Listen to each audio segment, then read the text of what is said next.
के देव महादेव बहुत ही भोले माने जाते हैं, इसलिए उनका एक नाम भोलेनाथ भी है। पौराणिक मान्यता अनुसार भगवान शंकर को प्रसन्न करने के लिए किसी भी तरह के खास विशेष पूजन की आवश्यकता नहीं होती, क्योंकि कहा जाता है कि वह तो भोले हैं और भक्त के मन से ही की गई क्षणिक मात्र की भक्ति से वह प्रसन्न हो जाते हैं।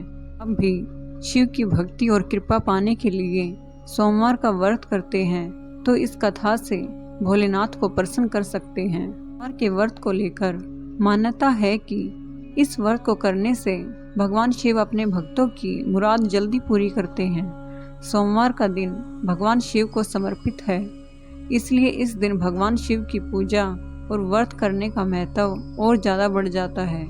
यदि आप सोमवार के व्रत करते हैं तो आपको सोमवार व्रत कथा पढ़ना बेहद जरूरी है, क्योंकि इसके बिना आपका व्रत अधूरा माना जाता है। सुनते हैं सोमवार व्रत कथा। बार किसी एक नगर में एक साहूकार था। उसके घर में धन की कोई कमी नहीं थी, लेकिन उसको संतान न होने के कारण वह बहुत दुखी था। संतान प्राप्ति के लिए वह हर सोमवार को व्रत रखता था और पूरी श्रद्धा के साथ शिव मंदिर में जाकर भगवान शिव और माता पार्वती की पूजा करता था। उसके भक्ति देखकर एक दिन माँ पार्वती प्रसन्न होकर भगवान शिव से साहूकार की मनोकामना पूर्ण करने का निवेदन किया। पार्वती जी के आग्रह पर भगवान शिव ने कहा, हे पार्वती, इस संसार में हर प्राणी को उसके कर्म का फल मिलता है और जिसके भाग्य में जो हो उसे भोगना ही पड़ता है। लेकिन पार्वती जी ने साहूकार की भक्ति देखकर उसकी मनोकामना पूर्ण करने की इच्छा व्यक्त की। माता पार्वती के आग्रह पर शिवजी ने साहूकार को पुत्र प्राप्ति का वरदान तो दे दिया, लेकिन उन्होंने बताया कि यह बालक 12 वर्ष तक ही जीवित रहेगा। पार्वती और भगवान शिव की बातचीत को साहूकार सुन रहा था, इसलिए उसे ना तो प्रसन्नता हुई और ना ही दुख हुआ। वह पहले की भांति शिवजी की पूजा करता रहा। कुछ समय के बाद साहूकार की पत्नी ने एक पुत्र को जन्म दिया। जब वह बालक 11 वर्ष का हुआ तो उसे पढ़ने के लिए काशी भेज दिया गया। साहूकार ने पुत्र के मामा को बुलाकर उसे बहुत सारा धन देकर कहा कि तुम इस बालक को काशी विद्या प्राप्ति के लिए ले जाओ। रास्ते में यज्ञ कराते जाना और ब्राह्मणों को भोजन दक्षिणा देते हुए जाना। दोनों मामा भांजे इसी तरह यज्ञ कराते और ब्राह्मणों को दान दक्षिणा देते काशी नगरी निकल पड़े। इस दौरान रात में एक नगर पड़ा जहां नगर के राजा की कन्या का विवाह था, लेकिन जिस राजकुमार से उसका विवाह होने वाला था वह एक आंख से काना था। राजकुमार के पिता ने अपने पुत्र के काना होने की बात छुपाने के लिए सोचा, क्यों न उसने साहूकार के पुत्र को दूल्हा बनाकर राजकुमारी से विवाह करा दूं। विवाह के बाद इसको धन देकर विदा कर दूंगा और राजकुमारी को अपने नगर ले जाऊंगा।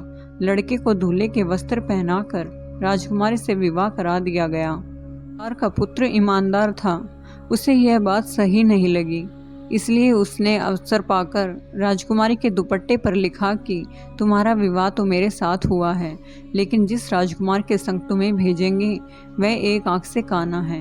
मैं तो काशी जी पढ़ने जा रहा हूँ। जब राजकुमारी ने अपनी चुन्नी पर लिखी बातें पढ़ी तो उसने अपने माता पिता को यह बात बताई। ने अपनी पुत्री को विदा नहीं किया। फिर बारात वापस चली गई। दूसरी ओर साहूकार का लड़का और उसका मामा काशी पहुँचे और वहाँ जाकर उन्होंने यज्ञ किया। जिस दिन लड़का 12 साल का हुआ उस दिन भी यज्ञ का आयोजन था। लड़के ने अपने मामा से कहा कि मेरी तबीयत कुछ ठीक नहीं है। मामा ने कहा कि तुम अंदर जाकर आराम कर लो। शिवजी के वरदानुसार कुछ ही देर में उस बालक के प्राण निकल गए। मृत भांजे को देखकर उसके मामा ने विलाप करना शुरू किया। संयोगवश उसी समय शिव पार्वती जी उधर से जा रहे थे। पार्वती माता ने भोलेनाथ से कहा, स्वामी, मुझे इसके रोने के स्वर सहन नहीं हो रहे, आप इस व्यक्ति के कष्ट को अवश्य दूर करें। मृत बालक के समीप गए तो वह बोले कि यह उसी साहूकार का पुत्र है जिसे मैंने 12 वर्ष की आयु का वरदान दिया था। अब इसकी आयु पूरी हो चुकी है, लेकिन मातृभाव से विभोर माता पार्वती ने कहा कि हे महादेव, आप इस बालक को और आयु देने की कृपा करें, अन्यथा इसके वियोग में इसके माता पिता भी तड़प तड़प कर मर जाएंगे। माता पार्वती के पुनः आग्रह पर भगवान शिव ने उस लड़के को जीवित होने का वरदान दिया। शिव जी की कृपा से वह लड़का जीवित हो गया। शिक्षा पूरी करके लड़का मामा के साथ अपने नगर की ओर वापस चल दिया। दोनों चलते हुए उसी नगर में पहुँचे जहाँ उसका विवाह हुआ था। उस नगर में भी उन्होंने यज्ञ का आयोजन किया। उस लड़के के ससुर ने उसे पहचान लिया और महल में ले जाकर उसकी खातिरदारी की और अपनी पुत्री को विदा किया। इधर साहूकार और उसकी पत्नी भूखे प्यासे रहकर बेटे की प्रतीक्षा कर रहे थे। उन्होंने प्रण कर रखा था कि यदि उन्होंने अपने बेटे की मृत्यु का समाचार मिला तो वह भी प्राण त्याग देंगे। परंतु अपने बेटे के जीवित होने का समाचार पाकर वह बेहद प्रसन्न हुए। उसी रात भगवान शिव ने साहूकार के स्वप्न में आकर कहा, हे श्रेष्ठी, मैंने तेरे सोमवार के व्रत करने और कथा सुनने से प्रसन्न होकर तेरे पुत्र को लंबी आयु प्रदान की है।